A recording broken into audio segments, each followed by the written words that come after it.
नमस्कार दोस्तों, आज आप सबके सामने मैं एक कहानी लेकर आया हूँ। आप सब उस कहानी के बारे में जानते हैं। उस प्रेमचंद की वो मशहूर कहानी ठाकुर का कुआं आज आप सबके सामने प्रस्तुत है। उम्मीद करता हूँ आपको अच्छी लगेगी। सुनिए ठाकुर का कुआं। जोखू ने लोटा मुंह से लगाया तो पानी में सख्त बदबू आई। गंगी से बोला, यह कैसा पानी है, मारे बास के पिया नहीं जाता, गला सूख जा रहा है और तू सड़ा हुआ पानी पिलाए देती है। गंगी प्रतिदिन शाम को पानी भर लिया करती थी। कुआं दूर था, बार बार जाना मुश्किल था। कल वह पानी लाई तो उसमें बू बिल्कुल न थी। आज पानी में बदबू कैसी। लोटा नाक से लगाया तो सचमुच बदबू थी। जरूर कोई जानवर कुएं में गिरकर मर गया होगा, मगर दूसरा पानी आवे कहाँ से। ठाकुर के कुएं पर कौन चढ़ने देगा। दूर से लोग डांट बताएंगे। साहू का कुआं गांव के उस सिरे पर है, परंतु वहां भी कौन पानी भरने देगा। चौथा कुआं गांव में है ही नहीं। जोखू कई दिन से बीमार है। कुछ देर तक तो प्यास रोके चुप पड़ा रहा, फिर बोला, अब तो मारे प्यास के रहा नहीं जाता, ला थोड़ा पानी नाक बंद करके पी लूँ। गंगी ने पानी न दिया। खराब पानी पीने से बीमारी बढ़ जाएगी, इतना जानती थी, परंतु यह न जानती थी कि पानी को उबाल देने से उसकी खराबी जाती रहती है। बोली, यह पानी कैसे पियोगे, ना जाने कौन जानवर मरा है, कुएं से मैं दूसरा पानी लाए देती हूँ। जोखू ने आश्चर्य से उसकी ओर देखा। दूसरा पानी कहाँ से लाएगी। ठाकुर और साहू के दो कुएं तो हैं, क्या एक लोटा पानी न भरने देंगे। उसने बड़े ही भाव से पूछा। हाथ पांव तुड़वा आएगी और कुछ न होगा, बैठ चुपके से, ब्राह्मण देवता आशीर्वाद देंगे, ठाकुर लाठी मारेंगे, साहू जो एक के 5 लेंगे। गरीबों का दर्द कौन समझता है, हम तो मर भी जाते हैं तो कोई द्वार पर झांकने नहीं आता। कंधा देना तो बड़ी बात है, ऐसे लोग कुएं से पानी भरने देंगे। इन शब्दों में कड़वा सत्य था। गंगी क्या जवाब देती, किंतु उसने यह बदबूदार पानी पीने को न दिया। रात के 9 बजे थे। थके मादे मजदूर तो सो चुके थे। ठाकुर के दरवाजे पर 10-5 बेफिक्रे जमा थे। मैदानी बहादुरी का तो अब जमाना रहा है न मौका।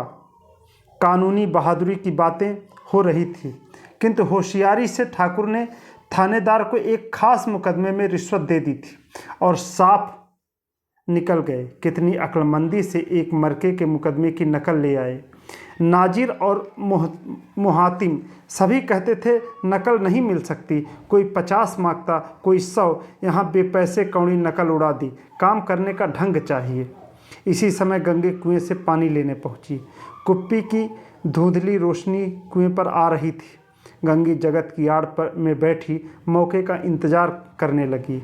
इस कुएं का पानी सारा गांव पीता है, किसी के लिए रोक नहीं, सिर्फ ये बदनसीब नहीं भर सकते। गंगी का विद्रोही दिल रिवाजी पाबंदियों और मजबूरियों पर चोटें करने लगा। हम क्यों नीच हैं और ये लोग क्यों ऊंच हैं। इसलिए कि ये लोग गले में तागा डाल लेते हैं। यहाँ तो जितने हैं एक से एक छठे हैं। चोरी ये करें, जाल फरेब ये करें, झूठे मुकदमे ये करें। अभी इस ठाकुर ने तो उस दिन बेचारे गड़रिए की एक भेड़ चुरा ली थी और बाद को मारकर खा गया। इन्हीं ठाकुर जी के घर में तो बरहों मास जुआ होता है। यही साहू जी तो घी में तेल मिलाकर बेचते हैं, काम करा लेते हैं, मजूरी देते नानी मरती है। किस बात में है इसमें ऊंचे। हाँ, मुंह में हमसे ऊंचे हैं। हम गली गली चिल्लाते नहीं कि हम ऊंचे हैं, हम ऊंचे हैं। कभी गांव में आ जाती हूँ तो रस भरी आंखों से देखने लगते हैं, जैसे सबकी छाती पर सांप लौटने लगता है, परंतु घमंड यह कि हम ऊंचे हैं। कुएं पर किसी के आने की आहट हुई। गंगी की छाती धक धक करने लगी।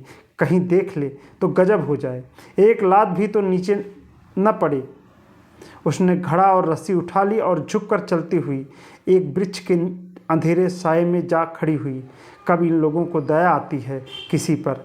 बेचारे महगू को इतना मारा कि महीनों लहू थूकता रहा, इसलिए तो कि उसने बेगार ना दी थी। उस पर ये लोग ऊंचे बने हैं। कुएं पर 2 स्त्रियां पानी भरने आई थी। इनमें बातें हो रही थी। खाना खाने चले और हुक्म हुआ कि ताज़ा पानी भर लाओ, घड़े के लिए पैसे नहीं हैं। इन हम लोगों को आराम से बैठे देखकर जैसे मर्दों को जलन होती है। हाँ, यह तो न हुआ कि कलसिया उठाकर भर लाते, बस हुक्म चला दिया कि ताज़ा पानी लाओ, जैसे हम लौंडिया ही तो हैं। लौंडिया नहीं तो और क्या हो तुम, रोटी कपड़ा नहीं पाती, 10-5 रुपए छीन झपट कर ले ही लेती हो, और लौंडिया कैसी होती हैं। मत लजाओ दीदी, छीन भर आराम करने को जी तरस रहा था।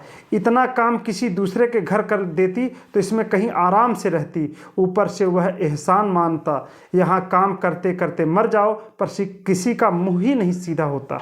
दोनों पानी भरकर चली गई तो गंगी वृक्ष की छाया से निकली और कुएं के जगत के पास आई। बेफिक्रे चले गए थे। ठाकुर भी दरवाज़ा बंद कर अंदर आंगन में सोने जा रहे थे। गंगी ने क्षणिक सुख की सांस ली। किसी तरह मैदान तो साफ हुआ। अमृत चुरा लाने के लिए जो राजकुमार किसी जमाने में गया था, वह भी शायद इतनी सावधानी के साथ समझ बूझ कर न गया होगा। गंगी दबे पांव कुएं के जगत पर चढ़ी। विजय का ऐसा अनुभव उसे पहले कभी न हुआ था। उसने रस्सी का फंदा घड़े में डाला, दाएं बाएं चौकन्नी दृष्टि से देखा, जैसे कोई सिपाही रात को शत्रु के किलों में सुराख कर रहा हो। अगर इस समय वह पकड़ ली गई तो फिर उसके लिए माफ़ी या रियायत की रत्ती भर उम्मीद नहीं थी। अंत में देवताओं को याद करके उसने कलेजा मजबूत किया और घड़ा कुएं में डाल दिया। घड़े ने पानी में गोता लगाया, बहुत ही आहिस्ता, जरा भी आवाज़ न हुई। गंगी ने 2-4 हाथ जल्दी मारे, घड़ा कुएं के मुंह तक आ पहुंचा। कोई बड़ा सहजोर पहलवान भी इतनी तेजी से उसे न खींच सकता था। गंगी झुकी के घड़े को पकड़कर जगत पर रखे कि एकाएक ठाकुर साहब का दरवाज़ा खुल गया। शेर का मुंह इससे अधिक भयानक न होगा। गंगी के हाथ से रस्सी छूट गई। रस्सी के साथ धड़ाधड़ाम से पानी भी गिरा और कई क्षण तक पानी में हिलकोरे की आवाज़ सुनाई देती रही। ठाकुर, कौन है, कौन है, पुकारते हुए कुएं की तरफ आ रहे थे। गंगी जगत से कूदकर भागी जा रही थी। घर पहुंचकर देखा कि जो खुल्लो लोटा मुंह से लगाए वही मैला गंदा पानी पी रहा था। उम्मीद करता हूं कि आपको यह किताब जो है अच्छी लगी, यह जो कहानी है वो अच्छी लगी होगी। बहुत बहुत धन्यवाद, बहुत बहुत आभार।